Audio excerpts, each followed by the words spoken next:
Hello students and welcome to physics pep talk. ನಿಮ್ಮಲ್ಲಿ ಎಷ್ಟೊಂದು ಜನ ಈ ನನ್ನನ್ನು ಫಸ್ಟ್ ಟೈಮ್ ನೋಡ್ತಾ ಇದ್ದೀರಾ. ಈ ಫಿಗರ್ ಎಲ್ಲೋ ನೋಡ್ದಂಗೈತಲ್ಲ. ನಂಗೂ ಹಂಗೆ ಅನ್ನಿಸ್ತಾ ಐತೆ. ಸೊ ಫಾರ್ ಯುವರ್ ಇನ್ಫಾರ್ಮೇಶನ್, ನನ್ನ ಹೆಸರು ನಾಗಾಭರಣ ಅಂತ.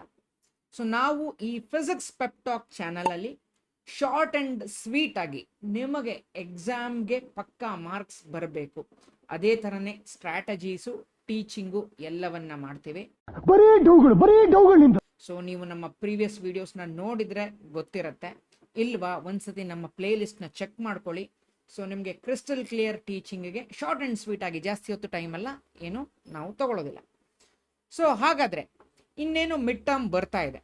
ಸೊ ನಾವಿಷ್ಟು ದಿನ ವಿಡಿಯೋ ಯಾಕೆ ಮಾಡಲಿಲ್ಲ ಸರ್ ಅಂದರೆ, ನಾವು ಟೀಚಿಂಗ್ ಜೊತೆಗೆ ಸೊ CET ಕೌನ್ಸಿಲಿಂಗ್ ಮಾಡಿ ಕಾಲೇಜ್ಗೆ ಹೋಗೋ ತನಕನೂ ನಾವು ಸಪೋರ್ಟ್ ಕೊಡ್ತೀವಿ.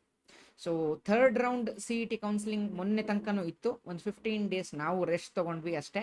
ಸೊ ಅದಾದಮೇಲೆ ಇಲ್ಲಿಗೆ ಬಂದು ವಿಡಿಯೋ ಮಾಡ್ತೀನಿ. ಸೊ ಇವತ್ತು ಹಾಗಾದರೆ ನಾನು ಏನು ಡಿಸ್ಕಸ್ ಮಾಡ್ತೀನಿ ಅಂತ ಹೇಳಿದ್ರೆ, ಮಿಡ್ ಟರ್ಮ್ ಎಕ್ಸಾಮ್ಗೆ ಸ್ಯಾಂಪಲ್ ಬ್ಲೂ ಪ್ರಿಂಟು ಮತ್ತು model question paper second PUC ಫಿಸಿಕ್ಸ್ನ ನಾನು ಡಿಸ್ಕಸ್ ಮಾಡ್ತೀನಿ. ಇದೊಂದೇ ಕಡ್ಲ ಈ ಕಾಗದಕ್ಕೆ ಒಳ್ಳೆ ವಿಷಯ ಅಂತ ನೀನ್ ಹೇಳಿದ್ದು. ಇನ್ನು ವಿಷಯ ಐತೆ ಬರ್ಕೊಳ್ಳೋಣ. ಹೇಳಪ್ಪ ಸರ್, ಹಾಗಾದರೆ ಮಿಡ್ ಟರ್ಮ್ ಎಕ್ಸಾಮ್ಗೂ ಬ್ಲೂ ಪ್ರಿಂಟ್ ಬಿಡ್ತಾರ ಅಂತ ಕೇಳಿದ್ರೆ, ಮಿಡ್ ಟರ್ಮ್ ಎಕ್ಸಾಮ್ಗೆಲ್ಲ ಬ್ಲೂ ಪ್ರಿಂಟನ್ನು ಬಿಡೋದಿಲ್ಲ. ಆದರೆ ಪ್ರೀವಿಯಸ್ ಇಯರ್ 3 ಬ್ಲೂ ಪ್ರಿಂಟನ್ನು ಫೈನಲ್ ಎಕ್ಸಾಮ್ಗೆ ಅಂತ ಬಿಟ್ಟಿದ್ರು. ಸೊ ಆ ಬ್ಲೂ ಪ್ರಿಂಟನ್ನು ಆಧಾರವಾಗಿ ಇಟ್ಕೊಂಡೇ ಈ ವರ್ಷ ನಿಮಗೆ ಮಿಡ್ ಟರ್ಮ್ ಅಂತೂ ಖಂಡಿತ ಕಂಡಕ್ಟ್ ಮಾಡೇ ಮಾಡ್ತಾರೆ. ಸೊ ಅದನ್ನು ನಾವು ಇಟ್ಕೊಂಡು 3 ಮಾಡೆಲ್ ಕ್ವಶನ್ ಪೇಪರು ನಾವೇ ರೆಡಿ ಮಾಡಿದ್ದೀವಿ. ಒಪ್ತೆ ಕಡೆ ಒಪ್ತೆ. ನಿನ್ ಮನ್ಸು ಎಷ್ಟು ಪರಿಶುದ್ಧವಾಗದು ಅಷ್ಟು ನೀ ಚೆನ್ನಾಗಿ ಬದುಕ್ತೀಯ. ಸೊ ಹೇಗೆ ಈ ಮಾಡೆಲ್ ಕ್ವಶನ್ ಪೇಪರ್ನ ನೋಡೋದು ಎಲ್ಲದನ್ನು ನಾನು ಹೇಳ್ತೀನಿ, ವಿಡಿಯೋನ ಎಂಡ್ವರೆಗೂ ನೋಡಿ. ಮತ್ತು ನಾವು ಈ ವರ್ಷದಿಂದ ನಮಗೆ ಹೊಸ ಒಬ್ಬರು ಎಡಿಟರ್ ಸಿಕ್ಕಿದ್ದಾರೆ. ಎಡಿಟರ್ ಅಂತ ಹೇಳಿದ್ರೆ ನಮ್ಮ ಸ್ಟೂಡೆಂಟೇ. ಸೊ ಇವಾಗ ಇಂಜಿನಿಯರಿಂಗ್ ಮಾಡ್ತಾ ಇದ್ದಾರೆ. ಸರ್, ನಾನು ಜೆನ್ಜಿ ಹುಡುಗರಿಗೆ ಇಷ್ಟ ಆಗೋ ಥರ ಎಡಿಟ್ ಮಾಡಿಕೊಡ್ತೀನಿ ಸರ್, ನನಗೆ ಜಸ್ಟ್ ನೀವೇನು ಜಾಸ್ತಿ ಏನು ಪೇ ಮಾಡಿಬಿಡಿ ಅಂತ ಹೇಳಿದ್ರು. ಬರೀ ಕಾಫಿ ಟೀ ದುಡ್ಡು ಕೊಟ್ಟರೆ ಸಾಕು ಅಂತ ಹೇಳಿದರು. ಸೊ ನಾನು ಹೇಳೋದಿಷ್ಟೇ, ಕಾಫಿ ಟೀ ದುಡ್ಡು ಆದರೆ ಓಕೆ, ಅದ್ರ ಜೊತೆ ಪಿಜ್ಜಾ ಬೇಕು ಅಂತ ಮಾತ್ರ ಕೇಳಬೇಡಿ. ನೋಡೋಣ ಹೇಗೆ ಈ ವಿಡಿಯೋಗೆ ಹೆಂಗೆ ರೆಸ್ಪಾನ್ಸ್ ಬರುತ್ತೆ ಅಂತ ನೋಡೋಣ ಆ ಎಡಿಟ್ ಬಂದಮೇಲೆ, ಆಯಿತಾ. ಸೊ ಒಟ್ಟಿನಲ್ಲಿ ನಮಗೆ ಕಮೆಂಟ್ ಸೆಕ್ಷನಲ್ಲಿ ಬೈಗುಳ ಬರೆದಿದ್ರೆ ಸಾಕು, ಆ ಥರ ಎಡಿಟ್ ಮಾಡಪ್ಪ ಅಂತ ಹೇಳಿದ್ದೀನಿ. ಸೊ ಓಕೆನಾ, ಸರಿ. ಹಾಗಾದರೆ ಸೊ ನಿಮಗೆ ಹೇಗಿರುತ್ತೆ ಪ್ಯಾಟ್ರನ್ ಅಂತ ಕೇಳಿದ್ರೆ, ಸೊ MCQs 15 ಕ್ವಶನ್ಸ್ ಇರುತ್ತೆ. You have to answer all 15. So you will be getting 15 marks. ಅದಾದಮೇಲೆ ಫಿಲ್ ಇನ್ ದ ಬ್ಲ್ಯಾಂಕ್ಸ್ 5 ಕೊಟ್ಟಿರ್ತಾರೆ. You have to answer all 5 and ಅಲ್ಲಿ 5 ಮಾರ್ಕ್ಸ್ ಬರುತ್ತೆ. ಸೊ ಶಾರ್ಟ್ ಆನ್ಸರು 2 ಮಾರ್ಕ್ಸ್ದು 8 ಕೊಟ್ಟಿರ್ತಾರೆ. You have to answer any 5, ಅಲ್ಲಿ 10 marks ಬರುತ್ತೆ. So next 3 mark ಕ್ವಶನಲ್ಲಿ so 8 questions ಕೊಟ್ಟಿರ್ತಾರೆ. You have to answer any 5. So ನಿಮಗೆ 15 ಮಾರ್ಕ್ಸ್ ಬರುತ್ತೆ. So next long answers, derivation type of questions 5 questions ಇರುತ್ತೆ. You have to answer any 3. So ಅಲ್ಲಿ ನಿಮಗೆ 15 marks ಬರುತ್ತೆ. ಆ್ಯಂಡ್ ಲಾಸ್ಟ್ ನ್ಯೂಮರಿಕಲ್ಸ್ ಇರುತ್ತೆ, ಅಲ್ಲಿ 4 ನ್ಯೂಮರಿಕಲ್ ಕೊಟ್ಟಿರ್ತಾರೆ. You have to answer any 2, 10 marks ಬರುತ್ತೆ. ಓಕೆನಾ. ಸೊ ಹಾಗಾದರೆ ಇವಾಗ ಯಾವ್ಯಾವ ಚಾಪ್ಟ್ರಲ್ಲಿ ಎಷ್ಟೆಷ್ಟು ಓದಬೇಕು ಅಂತ ನಾನು ಕ್ಲೀನಾಗಿ ಹೇಳ್ತಾ ಹೋಗ್ತೀನಿ. ಕ್ಲೀನಾಗಿ ಗಮನ ಕೊಟ್ಟು ಕೇಳಿ. ಇದು ಆಕ್ಚುಲಿ ಚೆನ್ನಾಗಿರೋದು. ಓಕೆನಾ. So electric charges and fields, ಇಲ್ಲಿ 14 to 18 ಮಾರ್ಕ್ಸ್ ಬರೋ ಪ್ರಾಬಬಿಲಿಟಿ ಇದೆ ಮಿಡ್ ಟರ್ಮ್ಗೆ. ಆ್ಯಂಡ್ ಎಲೆಕ್ಟ್ರೋಸ್ಟ್ಯಾಟಿಕ್ ಪೊಟೆನ್ಷಿಯಲ್ ಆ್ಯಂಡ್ ಕೆಪಾಸಿಟನ್ಸಲ್ಲಿ 15 to 23 ಮಾರ್ಕ್ಸ್ವರೆಗೂ ಬರೋ ಪ್ರಾಬಬಿಲಿಟಿ ಇದೆ. ಸೊ ಕರೆಂಟ್ ಎಲೆಕ್ಟ್ರಿಸಿಟಿಲಿ 19 to 24. ಏನಕ್ಕೆ ಸರ್ ಈ ಥರ ರೇಂಜ್ ಕೊಡ್ತೀವಿ? ನಾವು ಫೈನಲ್ ಎಕ್ಸಾಮ್ಗೆ ಕಂಪ್ಲೀಟ್ ಸಿಲೆಬಸ್ ಇದ್ದಾಗ ಈ ಥರ ರೇಂಜ್ ಏನು ಕೊಡೋದು ಬೇಡ, ಎಕ್ಸಾಕ್ಟಾಗಿ ಇಷ್ಟೇ ಬರುತ್ತೆ ಅಂತ ಹೇಳ್ಬೋದು.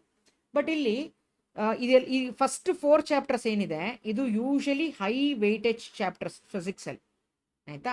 ಸೊ ಇದರಲ್ಲಿ ನೀವು ಯಾವುದನ್ನು ಸ್ಕಿಪ್ ಮಾಡೋ ಹಾಗೆ ಇಲ್ಲ. ಸ್ಕಿಪ್ ಮಾಡಿದ್ರೆ ನಿಮ್ಗೆ ಆ್ಯಕ್ಚುಲಿ ನಿಮಗೆ ಲಾಸ್ ಆಗುತ್ತೆ. ಸೊ ಸ್ಕಿಪ್ ಮಾಡಬೇಡಿ, ಅದು ನನ್ನ ಸಜೆಷನ್ನು. ಓಕೆ, ವಿಡಿಯೋದಲ್ಲಿ ಕಾಣಿಸ್ತಾ ಇಲ್ವಾ ಇದು? ಸೊ ಈ ಥರ ಇಟ್ಟಿರ್ತೀನಿ. ಅದಾದಮೇಲೆ ನಿಮಗೆ ಲಾಸ್ಟ್ 3 ಚಾಪ್ಟರ್ಸ್ ಅಷ್ಟೊಂದೇನು ವೆಯ್ಟೇಜ್ ಇಲ್ಲ, ಬಟ್ ನೀವು ಓದಬೇಕಾಗತ್ತೆ ಕ್ಲೀನಾಗಿ. ಓಕೆನಾ. ಸೊ ನಾನು ಹೇಳ್ತೀನಿ ಇವಾಗ ಯಾವುದ್ಯಾವುದರಲ್ಲಿ ಎಷ್ಟೆಷ್ಟು ಬರುತ್ತೆ, ಯಾವ ಥರ ಓದಬೇಕು ಅಂತ. ಫಸ್ಟು ನ್ಯೂಮರಿಕಲ್ಸಲ್ಲಿ ಸ್ಕೋರಿಂಗು ತುಂಬ ಈಸಿ. ಫಸ್ಟ್ 3 ಚಾಪ್ಟರ್ಸಿಂದ ನ್ಯೂಮರಿಕಲ್ಸ್ನ ಚೆನ್ನಾಗಿ ಕಲ್ತ್ಕೊಂಡ್ಬಿಟ್ರೆ ಆರಾಮಾಗಿ 2 ನ್ಯೂಮರಿಕಲ್ಸ್ ಅಂತೂ ಆರಾಮಾಗಿ ಸಾಲ್ವ್ ಮಾಡ್ಬೋದು. ಒಂದಂತೂ ಎಕ್ಸ್ಟ್ರಾ ಸ್ಪೇರ್ ಇದ್ದೇ ಇರುತ್ತೆ. ಜೊತೆಗೆ ಇನ್ನೊಂದು ಯಾವ ಚಾಪ್ಟರಿಂದ ನಾನು ನ್ಯೂಮರಿಕಲ್ಸ್ ಕಲ್ತ್ಕೊಳ್ಬೇಕು ಅಂತ ಹೇಳಿದ್ರೆ, so go with alternating current. ಇದರಲ್ಲೂ ನ್ಯೂಮರಿಕಲ್ಸ್ ತುಂಬ ಈಸಿ ಇರುತ್ತೆ ಆಯಿತಾ. ಸೊ ಇದರಲ್ಲೂ ನಿಮಗೆ ಬಂದೇ ಬರುತ್ತೆ. ಸೊ ಕಾಣಿಸ್ತಾ ಇಲ್ಲ ಅಲ್ವಾ? ಸೊ ನೋಡಿ ತೋರಿಸ್ತೀನಿ. ಸೊ ಇಲ್ಲಿ ಕಲ್ತ್ಕೊಳ್ಳಿ. ಸೊ ಒಂಚೂರೇ ಚೂರು ಸೆಟ್ಟಿಂಗ್ಸಲ್ಲಿ ಚೇಂಜ್ ಮಾಡಿಬಿಡ್ತೀನಿ. ನಾನು ಕಣ್ಣೆದ್ರಿಗೆ ಇದ್ರೆ ಶೂಟ್ ಮಾಡಿ ಸಾಯಿಸ್ಬಿಡ್ತೀನಿ. ಇರಿಟೇಷನ್ ಕಟ್ರಿ ಕಳ್ಸಿ ಆಚೆ. ತೋರಿಸ್ತೀನಿ. ಇವಾಗ ಕಾಣಿಸ್ತಾ ಇದೆ ಅಲ್ವಾ? ಸೊ ನೋಡಿ, ಆಲ್ಟರ್ನೇಟಿಂಗ್ ಕರೆಂಟಲ್ಲಿ ನ್ಯೂಮರಿಕಲ್ಸ್ ಇದೆ. ಸೊ ನ್ಯೂಮರಿಕಲ್ಸ್ ಪಾರ್ಟ್ ಆಯ್ತು ಇವಾಗ. ಸೊ ನೀವು ಈ 4 ಚಾಪ್ಟರಿಂದ ನ್ಯೂಮರಿಕಲ್ಸ್ ಕಲ್ತ್ಕೊಂಡ್ರೆ ಆರಾಮಾಗಿ 10 ಔಟ್ ಆಫ್ 10 ಬಂದೇ ಬರುತ್ತೆ. ಆ್ಯಂಡ್ ಇವಾಗ ಡಿರೈವೇಷನ್ಸು 5 ಮಾರ್ಕ್ ಲಾಂಗ್ ಕ್ವಶನ್ಸು ಯಾವ್ದ್ಯಾವ್ದನ್ನು ಚಾಪ್ಟರಿಂದ ಫೋಕಸ್ ಮಾಡಬೇಕು ಅಂತ ಹೇಳಿದ್ರೆ, so go with electric charges and ಫೀಲ್ಡ್ಸಲ್ಲಿ ಡಿರೈವೇಷನ್ ಬಂದೇ ಬರುತ್ತೆ. And current electricity, moving charges and ಮ್ಯಾಗ್ನೆಟಿಸಮಲ್ಲಿ 5 ಮಾರ್ಕ್ದು ಒಂದು ಕ್ವಶನ್ ಬಂದೇ ಬರುತ್ತೆ. ಆ್ಯಂಡ್ ಎಲೆಕ್ಟ್ರೋಮ್ಯಾಗ್ನೆಟಿಕ್ ಇಂಡಕ್ಷನಿಂದ ಒಂದು 5 ಮಾರ್ಕ್ ಕ್ವಶನ್ ಬರುತ್ತೆ. ಸೊ ಈ 4 ಚಾಪ್ಟರ್ ಮೇಲೆ ಫೋಕಸ್ ಮಾಡಿ ಆರಾಮಾಗಿ ನೀವು ಈ ಮೇಯ್ನಲ್ಲೂ ಫುಲ್ ಮಾರ್ಕ್ಸ್ ತೊಗೊಳ್ಬೋದು. ಆ್ಯಂಡ್ 3 ಮಾರ್ಕಲ್ಲಿ ಫಿಕ್ಸ್ಡ್ ಬರುವಂಥದ್ದು ಎಲೆಕ್ಟ್ರೋಸ್ಟ್ಯಾಟಿಕ್ ಪೊಟೆನ್ಷಿಯಲಿಂದ ಬರುತ್ತೆ, ಕರೆಂಟ್ ಎಲೆಕ್ಟ್ರಿಸಿಟಿಯಿಂದ ಬರುತ್ತೆ, ಮೂವಿಂಗ್ ಚಾರ್ಜಸ್ಸಿಂದ ಬರುತ್ತೆ, ಮ್ಯಾಗ್ನೆಟಿಸಮ್ ಆ್ಯಂಡ್ ಮ್ಯಾಟರ್. ಇಷ್ಟು ಚಾಪ್ಟ್ರಲ್ಲೂ ಕ್ಲೀನಾಗಿ ಕಲ್ತ್ಕೊಂಡ್ರೆ 3 ಮಾರ್ಕ್ ಕ್ವಶನ್ ಆಲ್ಮೋಸ್ಟ್ ಎಲ್ಲದೂ ಸಾಲ್ವ್ ಮಾಡಬಹುದು. ಆ್ಯಂಡ್ 2 ಮಾರ್ಕಲ್ಲಿ ಏನಂದರೆ short answer type of question ಬರುತ್ತೆ, ಸ್ಮಾಲ್ ನ್ಯೂಮರಿಕಲ್ ಪ್ರಾಬ್ಲಮ್ಮು ಬರುತ್ತೆ. ಸೊ ಮೋಸ್ಟ್ ಪ್ರಾಬಬಲಿ ಈಸಿಯಾಗಿರೋ ಅಂತಹ ಶಾರ್ಟ್ ಆನ್ಸರೇ ಬರುತ್ತೆ. ಸೊ ಇದರಲ್ಲಿ ನೋಡಿ, ಫಸ್ಟ್ 3 ಚಾಪ್ಟರ್ಸು ಬೇಡ, ಫಸ್ಟ್ 4 ಚಾಪ್ಟರ್ಸಿಂದನೂ ಆಲ್ಮೋಸ್ಟ್ ಬರುತ್ತೆ. ಜೊತೆಗೆ ಎಲೆಕ್ಟ್ರೋಮ್ಯಾಗ್ನೆಟಿಕ್ ವೇವಿಂದ ಒಂದು 2 ಮಾರ್ಕ್ ಕ್ವಶನ್. ಎಲೆಕ್ಟ್ರೋಮ್ಯಾಗ್ನೆಟಿಕ್ ವೇವಲ್ಲಿ ಎನಿ 2 ಯೂಸಸ್ಸು ತುಂಬ ಸಿಂಪಲ್ ಕ್ವಶನ್ ಬರುತ್ತೆ ಆಯಿತಾ. ಸೊ ಫಸ್ಟ್ 4 ಚಾಪ್ಟರ್ಸ್ ಜೊತೆಗೆ ಇದರಲ್ಲಿ 2 ಮಾರ್ಕ್ಸ್ ಕಲ್ತ್ಕೊಂಡ್ರು ಈ ಮೇಯ್ನಲ್ಲೂ ಫುಲ್ ಮಾರ್ಕ್ಸ್ ಆರಾಮಾಗಿ ತೊಗೊಳ್ಬಹುದು. And fill in the blanks ಇವೆಲ್ಲ ಒಂದೊಂದು ಮಾರ್ಕ್ ಆ ಕಡೆ ಈ ಕಡೆ ವ್ಯತ್ಯಾಸ ಆಗಬಹುದು ಮಿಡ್ ಟರ್ಮಲ್ಲಿ. ಬಟ್ ಫೈನಲ್ ಎಕ್ಸಾಮಲ್ಲಿ ವೇರಿಯೇಷನ್ ಬರೋದೇ ಇಲ್ಲ. ನಾನು ಫೈನಲ್ ಎಕ್ಸಾಮು ನಿಮಗೆ ಫುಲ್ ಸಿಲೆಬಸ್ ಇನ್ಕ್ಲೂಡ್ ಆದಾಗ ಏನೇನು ಓದಬೇಕು ಅಂತ ನಾನು ಮತ್ತೆ ಡಿಸ್ಕಸ್ ಮಾಡ್ತೀನಿ ಆಯಿತಾ. ಸೊ ಆ್ಯಂಡ್ 1 ಮಾರ್ಕ್ MCQಸಲ್ಲಿ ಇರೋದೇ 8 ಚಾಪ್ಟ್ರು, 15 ಕ್ವಶನ್ ಕೇಳಬೇಕು. ಸೊ ಪರ್ ಚಾಪ್ಟರ್ 2 ಬಂದೇ ಬರುತ್ತೆ. Depends on weightage. ಎಲ್ಲಾದರೂ ಬೇರೆ ಕಡೆ ಒಂದು ಫಿಲ್ ಇನ್ ದ ಬ್ಲ್ಯಾಂಕ್ಸ್ ಒಂದು ಕಡೆ ಕೇಳಿಲ್ಲ ಅಂದ್ಕೊಳ್ಳಿ, ಆವಾಗ ಇಲ್ಲಿ ಒಂದು MCQ ಜಾಸ್ತಿ ಕೇಳಿರ್ತಾರೆ ಆ ಚಾಪ್ಟ್ರಿಂದ, ಯಾಕಂದರೆ ವೆಯ್ಟೇಜ್ ಕವರ್ ಆಗಬೇಕಲ್ವಾ. ಸೊ ಮೇಜರ್ಲಿ ಹೇಳೋದಾದರೆ ನಿಮಗೆ first 4 chapters in physics ads the most weightage ಆಯಿತಾ ನಿಮ್ಮ ಮಿಡ್ ಟರ್ಮ್ಗೆ ಆಯ್ತು. ಆ್ಯಂಡ್ ಅದ್ರ ಜೊತೆಗೆ ನೀವು ಆಲ್ಟರ್ನೇಟಿಂಗ್ ಕರೆಂಟಿಂದ ಒಂದು ನ್ಯೂಮರಿಕಲ್ಸ್ ಕಲ್ತ್ಕೊಂಡಿದ್ರೆ ನಿಮಗೆ ಆಲ್ಮೋಸ್ಟ್ 45 to 50 ಮಾರ್ಕ್ಸ್ ಅಲ್ಲೇ ಬಂದುಬಿಡುತ್ತೆ. ಇನ್ 20 ಮಾರ್ಕ್ಸು ಅಲ್ಲಿ ಇಲ್ಲಿ ಬರೀ ಫಿಲ್ ಇನ್ ದ ಬ್ಲ್ಯಾಂಕ್ಸು MCQಸು ಈ ಥರದ್ದನ್ನು ಕಲ್ತ್ಕೊಂಡ್ರೆ ಸಾಕು. ಆ್ಯಂಡ್ ನನ್ನ ಸಜೆಷನ್ನು, ನೀವು ಮಿಡ್ ಟರ್ಮಲ್ಲಿ ಅಷ್ಟೇ ಕರೆಕ್ಟಾಗಿ ಓದಿಲ್ಲ ಅಂತ ಹೇಳಿದ್ರು ಪರವಾಗಿಲ್ಲ, ಫೈನಲ್ ಎಕ್ಸಾಮಲ್ಲಿ ಈ ತಪ್ಪು ಮಾಡಬಾರ್ದು. ಎಕ್ಸಾಮ್ ಹಿಂದಿನ ದಿನದ ತನಕನೂ ವೆಯ್ಟ್ ಮಾಡಿಕೊಂಡು ಸೊ ನಾಳೆಗೆ ಒಂದು ನೈಟಲ್ಲಿ ನಾನು ಓದಿ ನಾನು ಔಟ್ ಆಫ್ ಔಟ್ ತಗೊಳ್ತೀನಿ ಅನ್ನೋ ಮೆಂಟಾಲಿಟಿ ಬೇಡ. ಇದೊಂದು ಬದುಕಿ, ಇದೊಂದು ಜನ್ಮವೇ, ಎಂತಹ ದುರ್ವಿಧಿ, ಇದೆಂತಹ ದುರ್ವಿಧಿ. Slow and steady wins the race. So regular ಆಗಿ ಓದಿ, ಜಾಸ್ತಿ ಏನು ಓದಿ ಅಂತ ಹೇಳ್ತಾ ಇಲ್ಲ, ಪರ್ ಡೇ ಕಾನ್ಸಂಟ್ರೇಷನ್ ಇಟ್ಟು 1 hour ಓದಿದರೆ ಸಾಕು, ನಿಮ್ಮ ಸೆಕೆಂಡ್ PUC ತುಂಬ ಚೆನ್ನಾಗಿ ಸ್ಕೋರ್ ಮಾಡಬಹುದು. ಆ್ಯಂಡ್ ಇವಾಗ ಬ್ಲೂ ಪ್ರಿಂಟ್ ಏನೋ ಹೇಳಿದ್ವಿ ಇದು ಓದಬೇಕು ಅಂತ, ನಮಗೆ ಮಾಡೆಲ್ ಕ್ವಶನ್ ಪೇಪರ್ಸ್ ಬೇಕು. And model question paper first of all mid ಟರ್ಮ್ಗೆ ಇಲ್ಲ. ಸೊ ನಾವೇ ಮಾಡೆಲ್ ಕ್ವಶನ್ ಪೇಪರ್ನ 3 ಮಾಡೆಲ್ ಕ್ವಶನ್ ಪೇಪರ್ನ ರೆಡಿ ಮಾಡಿದ್ದೀವಿ. ಎಲ್ಲಿ ಸಿಗುತ್ತೆ ಅಂತ ಕೇಳಿದ್ರೆ, ಸೊ ನೋಡಿ, ಪ್ಲೇಸ್ಟೋರ್ಗೆ ಹೋಗಿ ಫಿಸಿಕ್ಸ್ ಪೆಪ್ಟಾಕ್ ಅಂತ ಟೈಪ್ ಮಾಡಿ ಈ ಲೋಗೋ ಇರುವಂತಹ ಆ್ಯಪನ್ನು ಡೌನ್ಲೋಡ್ ಮಾಡ್ಕೊಂಡ್ಮೇಲೆ ಅದರಲ್ಲಿ ಫ್ರೀ ಮೆಟೀರಿಯಲ್ಸ್ ಅಂತಿದೆ. ಫ್ರೀ ಮೆಟೀರಿಯಲ್ಸಲ್ಲಿ ನಾವು ಮಾಡೆಲ್ ಕ್ವಶನ್ ಪೇಪರ್ಸ್ ಅಂತ ಹಾಕಿದ್ದೀವಿ. 3 ಪೇಪರು ನಿಮಗಲ್ಲಿ ಆಕ್ಸೆಸ್ ಸಿಗುತ್ತೆ. ಸೊ ಕ್ಲೀನಾಗಿ ನಿಮ್ಮ ಫೋನ್ ನಂಬರ್ ಕೊಟ್ಟು ಲಾಗಿನ್ ಆಗಿ, ವಿತೌಟ್ OTP ಲಾಗಿನ್ ಆಗೋದಿಲ್ಲ. ಸೊ ನಿಮ್ಮ ಫೋನಲ್ಲಿ ಕರೆನ್ಸಿ ಇರಬೇಕು OTP ಬರಬೇಕು ಅಂತ ಆದರೆ ಆಯಿತಾ. ಸೊ ಆ್ಯಂಡ್ ಇಲ್ಲ ಸರ್ ನಮಗೆ ಅಷ್ಟೊಂದೆಲ್ಲ ನಾವು ಈ ಮಾಡೆಲ್ ಕ್ವಶನ್ ಪೇಪರ್ನೆಲ್ಲ ನಾವೇ ಸೆಗ್ರಿಗೇಟ್ ಮಾಡಿ ಎಲ್ಲ ಓದೋಷ್ಟು ಪೇಷನ್ಸೇ ಇಲ್ಲ ಸರ್, ನಮಗೆ ನೀವು ಹೇಳಬೇಕು, ನಾವು ಓದಬೇಕು. ಇದೇ ಕ್ವಶನ್ ಬರುತ್ತೆ ಅಂತ ಫಿಕ್ಸ್ಡಾಗಿ ಹೇಳ್ಬಿಡಿ ಸರ್, ನಾವು ಅದನ್ನು ಓದ್ಕೋತೀವಿ ಅಂತ ಹೇಳಿದವರು ನಮ್ಮಲ್ಲಿ ಬ್ಯಾಚಸ್ ಇದ್ದಾವೆ. ಸೊ ಶರದಿ ಅಂತ ಇದೆ ಬ್ಯಾಚು. ಶರದಿ ಬ್ಯಾಚಲ್ಲಿ ಫಿಸಿಕ್ಸು, ಕೆಮಿಸ್ಟ್ರಿ, ಮ್ಯಾಥಮೆಟಿಕ್ಸ್ 3ರದ್ದು ಟೀಚಿಂಗ್ ಇರುತ್ತೆ, ಜೊತೆಗೆ ಫುಲ್ಲು ನೋಟ್ಸ್ ಇರುತ್ತೆ. ನೋಟ್ಸ್ ಅಂದರೆ ಸ್ಕ್ರಿಬಲ್ಡ್ ನೋಟ್ಸ್ ಅಲ್ಲ, ಮ್ಯಾನುಸ್ಕ್ರಿಪ್ಟೆಡ್ ನೋಟ್ಸ್. ನಾವೇ ಸ್ವತಃ ಬರೆದಿರುವಂತಹ ಮ್ಯಾನುಸ್ಕ್ರಿಪ್ಟೆಡ್ ನೋಟ್ಸ್ ನಿಮಗೆ ಸಿಗುತ್ತೆ. ನಿಮಗೆ ಓದೋ ಲೆಜಿಬಲ್ ಇರುತ್ತೆ, ಏನೋ ಗೀಚಿರೋ ಥರದ ನೋಟ್ಸ್ ಅಲ್ಲ, ಆಯಿತಾ. ಜೊತೆಗೆ chapter wise important question and answers ಎಲ್ಲ ಚಾಪ್ಟರ್ಗೂ ಇರುತ್ತೆ.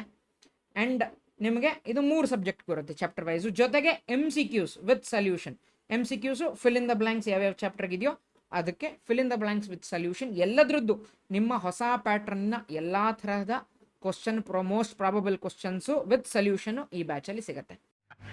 ಇನ್ನು ನನಗೆ ಸಮನಾರು, ನನ್ನ ಪರಾಕ್ರಮಕ್ಕೆ ಸರಿಸಾಟಿಯಾಗಿ ನಿಲ್ಲಬಲ್ಲ ವೀರನು ಧೀರನು ಈ ತ್ರಿಭುವನದಲ್ಲಿ ಅವನಾವನಿರುವನು. ಬೇಡ ಸರ್, ನಮಗೆ ನಮ್ಮ ಕಾಲೇಜಲ್ಲಿ 3 ಸಬ್ಜೆಕ್ಟ್ ಎಲ್ಲ ಬೇಡ, ಯಾವ್ದಾದ್ರು ಒಂದು ಸಬ್ಜೆಕ್ಟ್ ಬೇಕು.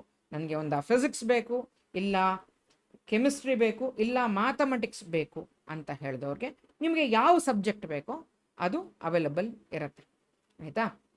ಸೊ ಏನೋ ಈ ಎಡಿಟಿಂಗಲ್ಲಿ ಏನಾದರೂ ನಿಮಗೆ ತಮಾಷೆ ಗಿಮಾಷೆ ಎಲ್ಲ ಆ್ಯಡ್ ಮಾಡಿದರೆ ನಿಮ್ಗೆ ಇಷ್ಟ ಆಗ್ತಾಯಿದ್ರೆ ಕಮೆಂಟಲ್ಲಿ ಹಾಕಿ, ಇಲ್ವಾ ಕಂಟಿನ್ಯೂ ಮಾಡಬೇಕಾ ಈ ಥರ ಎಡಿಟಿಂಗು ಬೇಡವಾ ಅದನ್ನು ಹೇಳಿ, ನಾನು ಅವ್ರಿಗೆ ಹೇಳ್ತೀನಿ ಎಡಿಟ್ ಮಾಡೋರಿಗೆ, ಸೊ ಇದನ್ನು ಆ್ಯಡ್ ಮಾಡಿ ಬೇಡ ಅಂತ. ಸೊ ಆ್ಯಂಡ್ ಮುಂದೆ ನಮ್ಮಲ್ಲಿ ಈ ಟೀಚಿಂಗ್ ರಿಲೇಟೆಡ್ ವೀಡಿಯೋಸ್ ತುಂಬಾ ಬರ್ತವೆ. ಸೊ ನಮ್ಮ ಚಾನಲ್ನ ಸಬ್ಸ್ಕ್ರೈಬ್ ಮಾಡಿಟ್ಕೊಂಡಿರಿ ಆ್ಯಂಡ್ ನೋಟಿಫಿಕೇಷನ್ ಬಂದ ತಕ್ಷಣ ವೀಡಿಯೋನ ಚೆಕ್ ಮಾಡಿ.